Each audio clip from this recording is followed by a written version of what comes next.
Hundreds of New Yorkers helped Rudy Giuliani celebrate his 63rd birthday, one day late today. Today, they attended fundraisers in 4 of the city's boroughs where Giuliani raked in campaign cash. But as CBS 2 political reporter Marcia Kramer discovered, not everyone was cheering. I just want a new investigation.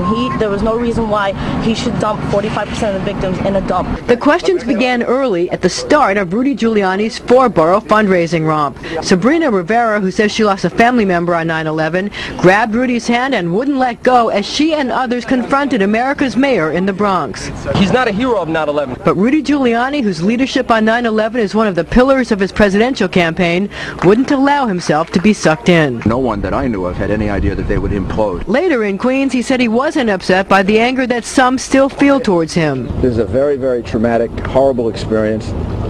I lived through it. I watched people die. I lost good friends. So any anger or any anger people displace about this, I've never had any resentment about it. Rudy also says he realized at the time that not all the decisions he made that day would be right.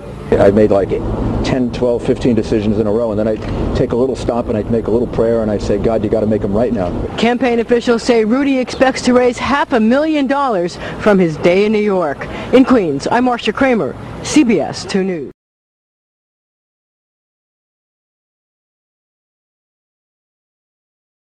Hi, I'm a 9/11 victims family. I met you in October 2001. Sabrina? Sabrina? You came for Lieutenant Robert F. Wallace. Of course. I have a question for you. You reported to Peter Jennings that on 9/11 that the World Trade, the towers were going to collapse, and excuse me, no steel structure in history has ever collapsed due to a fire. How come the people in the buildings weren't notified, and who else knew about this, and how do you sleep at night? Ma'am, I didn't know that the towers were going to collapse. You reported And to Peter also, Jennings. no. You said on Peter Jennings on ABC And video, also- you indeed said that the towers, you were notified the towers were going to collapse while you were in some, not sure exactly where you were prior to, but you said it on ABC video with Peter Jennings in an interview that you were aware that the towers were going to collapse in advance. We'd like to know who told you the towers were going to collapse in advance, sir, and also we'd like to know who else you told. Well, the fact is that I didn't realize the towers would collapse. I never realized that. If I can complete the sentence, if you give me the courtesy to complete the sentence, our understanding was that over a long period of time, the way other buildings collapse, the towers could collapse, meaning over a 7, 8, 9, 10-hour period. No one that I knew of had any idea that they would implode. That was a complete surprise. Thank you. Thank you all. Do you have any comments about World Trade Center number 7 before 26 minutes of collapse before it actually went down? Would you like to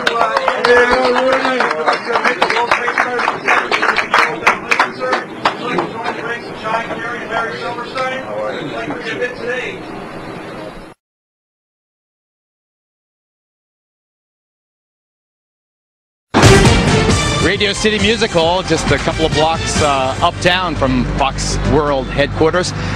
And if you hear this shouting, it's a group of demonstrators who've come. 9/11 was an inside job. Oh, get a life. Get a life. 9/11 was an inside job. But it was 82 degrees, 87 degrees, a high of 87 degrees in New York today. This is Dr. Ashton, Jennifer Ashton. There was also a canine dog who died in a hot car. Why is it so dangerous? How do cars get so hot? Right. Well, Geraldo, the important analogy here between pets and babies is they're unable to sweat. Then the animal goes into multiple system organ failure and dies. Here's an experiment that we performed today. Take a look. So, Dr. Ashton, here are the cookies. We literally cooked these cookies just from the heat inside the car. Exactly. The proteins in our body literally become denatured. They separate, and that's how people die. Judge Pirro, put the microphone close by your mouth.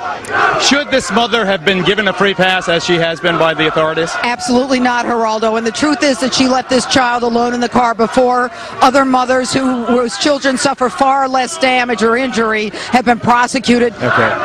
Let me do an update now on the death of an immigrant worker up in Mount Kisco, New York. You might recall that a guy with a criminal record who had been in trouble a lot, who'd been in and out of the drunk tank, was found dead. A 42-year-old homeless illegal immigrant from Guatemala named Rene Perez. Fernando Merteo. Fernando, thanks for being on. Now, you called on the cops to solve the killing of Perez and the other immigrants who have died in that area over the past few years. Now a cop has been charged with involuntary manslaughter. Are you satisfied that justice has been done? No, justice has not been done. There's going to be a trial. The trial is going to go on for about a year. Well said, Fernando. You agree, Judge? You were the DA in that county. Absolutely, and I work with Fernando. And the truth is that when you have so many immigrants who are being killed and where the cases are not being looked at, it's a problem. This is only one case of many.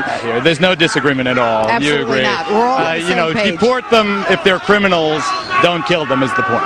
Exactly. When we come back, we'll take you into the secret world of restroom gay sex. I think these demonstrators are all into restroom gay sex. And talk live with the Hooters girl who got booted from the plane after this.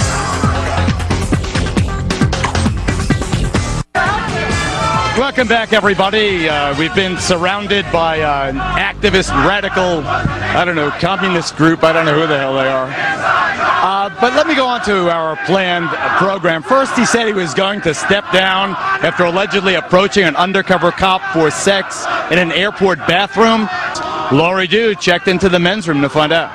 So, Lori, the odds are of this happening by chance pretty low. Extremely low. I think the sad part about all this is that Larry Craig had to go to a public place. If it's true, if he is gay, he had to go to a public place, and that's the shame of homosexuality in this country right today. At least the shame that the Republican Party puts on it. Joining us now, Deputy Chief of the Bergen County, New Jersey Sheriff's Office, Brian Reich, who up until 8 months ago engaged in sex things with the Bergen County Sex Crimes Unit. So how obvious are these guys? I mean, what the senator did, is this in keeping with the way the MO, they pick up guys in public restrooms? They're extremely they're extremely nefarious about what they do, and they're just revolving doors, these places, absolute revolving doors. I want to bring in our resident psychologist, Dr. Visoria Zadra. Come on here. Why do men risk so much to do something like this? Well, sexual urges are extremely powerful primal urges. And what happens, this kind of anonymous sex causes extreme adrenaline rush, which is a very high experience. And so this is more powerful than anything else, more important than anything else at that particular moment. Okay. As this group of misfits behind me continue their chanting, oh, I wish I could go talk to them. Geraldo. Yes, former Detective Bo Dietl. Listen to me. And the rest of our panelists. Whether he had anything to do with tapping his foot or he's part of his sex scanditations, he still put his hand, he admitted to put his hand on that wall partition where all the sprayization comes from the toilet bowl. That's pretty disgusting in its own right, no? Let's go to Mark Garagos. I think it's quieter in Los Angeles. Mike, do you think this is entrapment?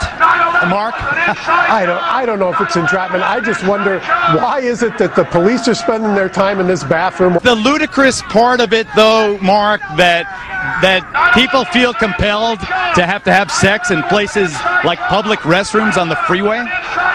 Well, there's something ludicrous. First of all, why is it it's always some right-wing Republican who gets caught with the little boy or in the bathroom? And why is it that guys feel that that's the only place they can go to have anonymous sex? I mean, you know, we're here in Hollywood. There's plenty of places to go have anonymous sex. And if you want crazy protesters, Geraldo, we have them up here as well. Right.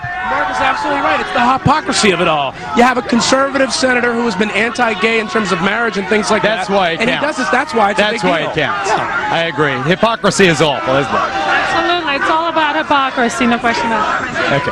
Let's take a break. We'll explain why the ladies are all wearing these outfits. A crazy night here in New York after this.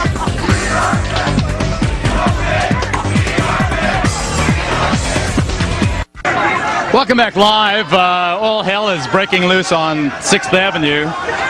You know, you need a permit to protest or demonstrate here in New York, but this anarchist group came forward. They really are one of the least attractive groups of demonstrators I've ever seen. One of the leaders, I guess, if violence breaks out, don't worry, we can handle it.